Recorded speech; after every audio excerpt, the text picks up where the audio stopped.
Isang pagpalang araw po sa ating lahat. Welcome back po sa ating YouTube channel, Manix and Vlog.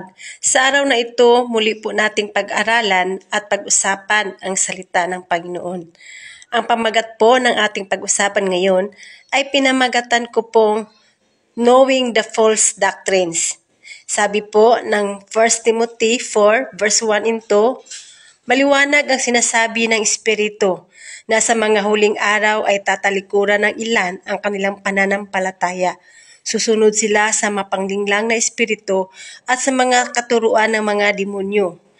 Ang mga katuruang ito'y pinapalaganap ng mga taong sinungaling at may mga manhid na budhi. Hayag po at lantad po sa ating binasa, sabi po dito, maliwanag ang sinasabi ng Espiritu na sa mga huling araw ay maraming tatalikod sa kanilang pananampalataya at susunod sila sa mga mapanlinlang na espiritu at sa mga katuruan ng mga demonyo. Lagi nating pagatandaan, kung may mga anak ang Panginoon, ay may mga anak din po ang demonyo. Kung may Word of God, mayroon din pong Word of Satans. Sabi po dito, sinusunod nila ang mga mapanlinlang na espiritu at mga katuruan ng mga demonyo. Teaching of the devil or demonic teaching or the false doctrines. Kapatid, lagi po nating alalahanin, kung may mga taong filled with the Holy Spirit, empowered by the Holy Spirit, guided by the Holy Spirit, mayroon din pong mga taong filled with the demonic spirit, empowered by the demonic spirit, guided by the demonic spirit. Sa mga oras na ito, meron po tayong tatlong bahagi na ating pag-aralan. Una po, who is Satans and demons? Pangalawa, the works of Satans and demons to the world. Pangatlo, the false doctrines. Tatalakayin po natin ang unang parte. Who is Satans? Ano po ba ang sinasabi ng Isaiah 14 verse 12 to 14?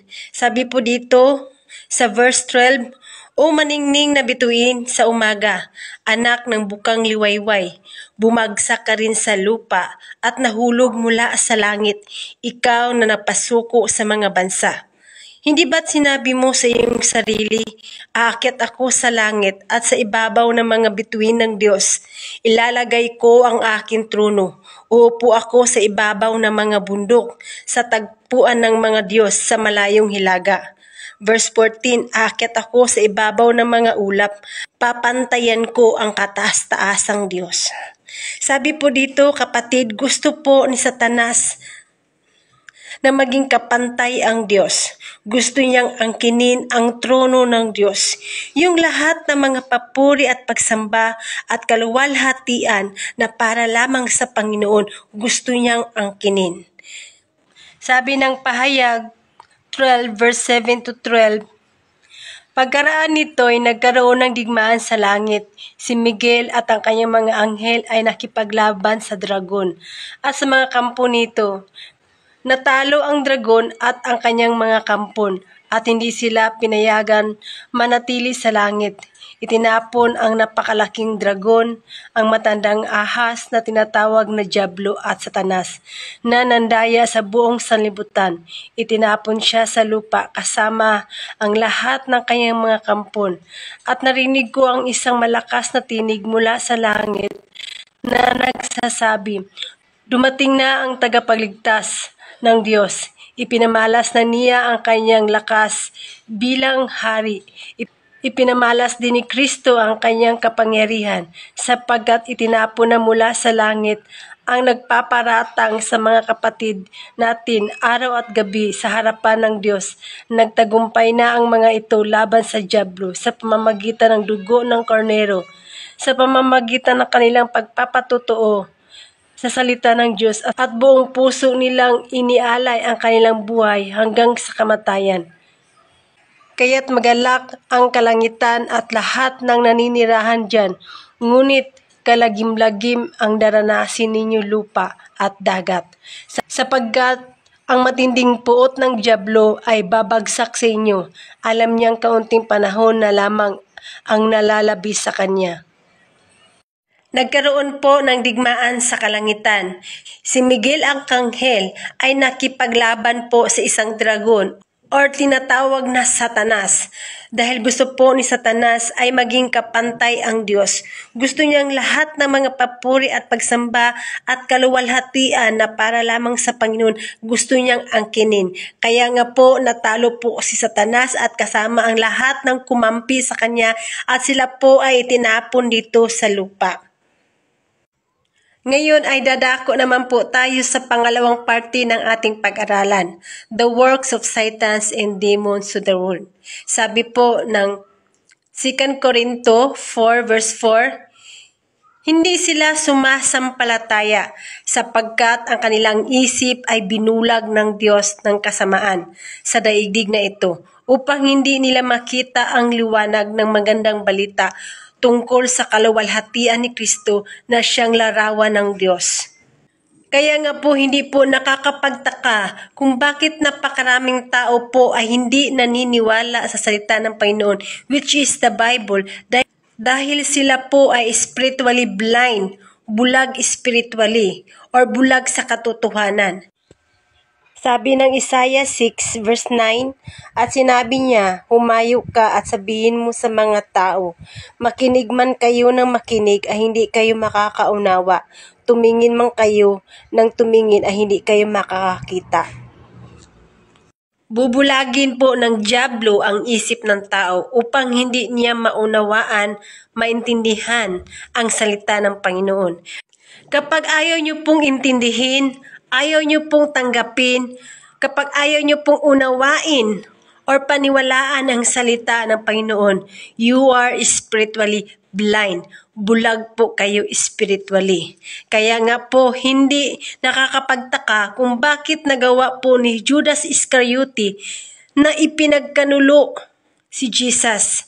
Sabi po ng Lucas 22 verse 3 to 4, noong na may pumasok si Satanas kay Judas na tinatawag na Iscariote, na kabilang sa 12, kaya't nakipagkita siya sa punong pari at sa mga pinuno ng bantay sa templo upang kanilang pag-usapan kung paano niyang may pagkakanulo si Jesus. Dito po kapatid, lagi po nating pagkatandaan, si Satanas po at ang kanyang mga kampon or Satans and demons, they are spirit, they are powerful. Wala po silang katawan physically. Kaya po nilang pumasok sa katawan ng tao at kontrolin ang isip at puso ng tao. Sabi po ng Marcos 5 verse 1 to 2, si Jesus at ang kanyang mga alagad ay dumating sa kabilang ibayo sa lupain ng mga Gerasino. Pagkababa ni Jesus sa bangka, siya'y sinalubong ng isang lalaking sinasapian ng masamang espiritu. The works of Satan and demons. Number 1, kaya nilang bulagin spiritually ang tao or spiritually blind, bulag sa katotohanan, upang hindi nila makita at maintindihan ang liwanag ng magandang balita patungkol po sa kaluwalhatian ni Kristo na siyang larawan ng Diyos. Pangalawa po, kaya nilang pumasok sa katawan ng tao at kontrolin ang isip ng tao. Sabi po ng John 10 verse 10, dumating ang magnanakaw para lamang magnakaw, pumatay at manira. To steal, to kill, and to destroy. Ito pong magnanakaw is refers to Satans. Wala pong ibang trabaho si Satanas kundi nakawin sa atin yung katotohanan na dapat nating maintindihan at malaman patungkol po sa salita ng Panginoon. The manifestation of Satans, masamang gawain or makasalanang buhay katulad ng pakikiapid, sumasamba sa Diyos-Diyusan, pangangalunya, pakikipagtalik sa kapwa lalaki o kapwa babae, pagnanakaw, sakim, nanglalasing, nanglalait ng kapwa, unang daraya at iba pa. Makita po yan sa 1 Corinto 6, 9, and 10.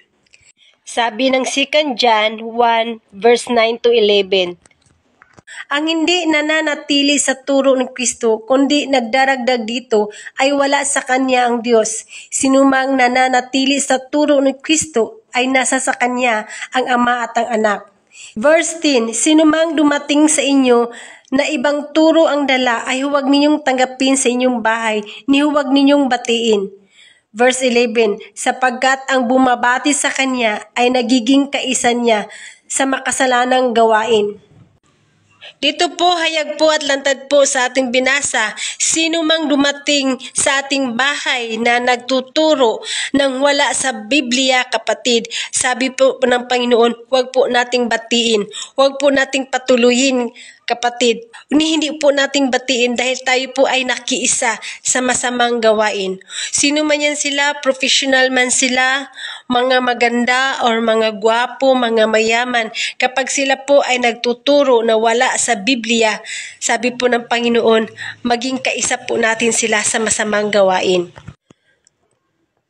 Paano po sila magmanifest? The manifestation of Satans and demons sa pamamagitan ng tao, magdadala sila ng doktrina na wala sa Biblia.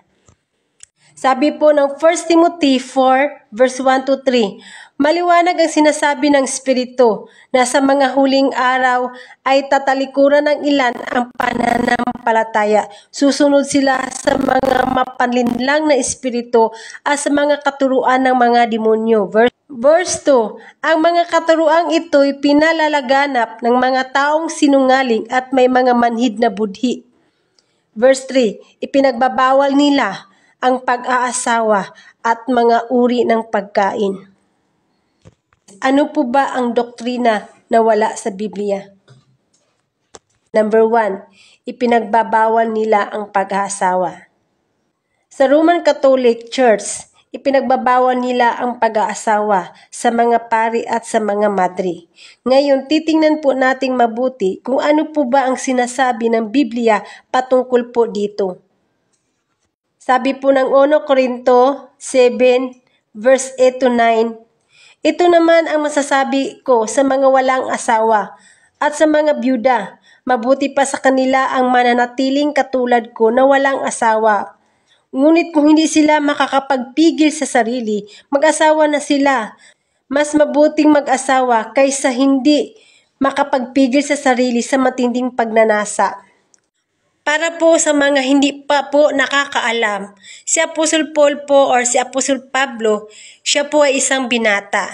Sinabi niya po dito sa 1 Corinto 7, 8-9, sa kanyang sariling opinion po. Sabi niya po, mas mabuti sa isang lalaki o babae o byuda, hindi na makapag-asawa.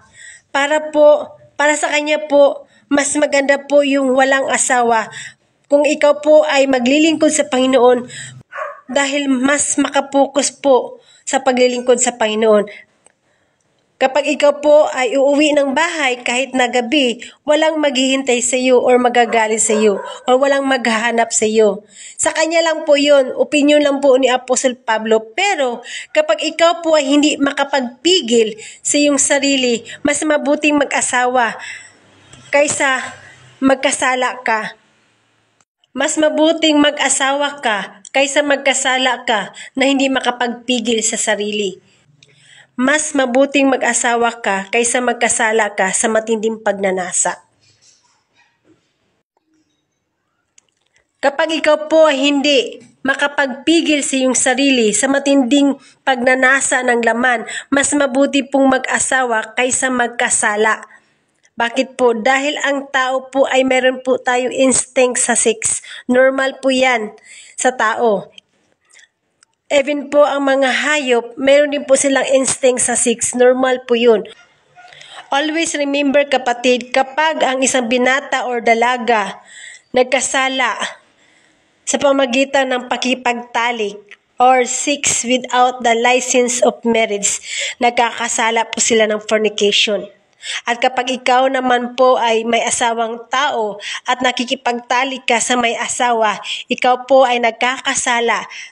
Kapatid, ang tawag po dyan, adultery or pangangalunya. Sabi po ng Mateo 8:14, pumunta si Jesus sa bahay ni Pedro at nakita niya roon ang biyanan nito na nakaratay at nilalagnat. Hayag at lantad po sa ating binasa, even si Pedro po, isa sa mga disipulo or disciple ni Jesus, meron po siyang asawa. Hindi po masama o hindi po tayo magkakasala kapag tayo po ay naglilingkod sa Panginoon na may asawa. Mali po yung ating pinapaniwalaan or itinuturo or sinusunod ng Roman Catholic, Roman Church, na ang mga pari or madre hindi pwedeng mag-asawa. Ano po ba ang kahihinatnan ng taong nakikipagtalik sa hindi nila asawa? Sabi po ng Pahayag 21 verse 8, subalit para sa mga duwag, sa mga taksil, sa mga gumagawa ng mga kasuklam-suklam na bagay, mga mamamatay tao, mga nakikiapid, mga magnanakaw, mga sumasamba sa Diyos-Diyusan at sa lahat ng mga sinungaling ay magiging bahagi nila sa lawa ng nagliliyab na apoy at asupre. Ito ang pangalawang kamatayan. What is the devil's doctrine? Number 1, ipinagbabawal nila ang pag-asawa. Pangalawa, kapatid, tingnan po natin. Sabi ng 1 Timothy 4 verse 3, ipinagbabawal nilang kainin ang ilang uri ng pagkain. Ito po ang sinasabi ng Biblia patungkol po sa pagkain. Marcos 7 verse 17, iniwan ni Jesus ang mga tao at nang makapasok na siya sa bahay, siya'y tinanong ng kanyang mga alagad tungkol sa talinghaga. Verse 18, pati ba naman kayo ay hindi pa rin nakakaunawa? Tanong ni Jesus.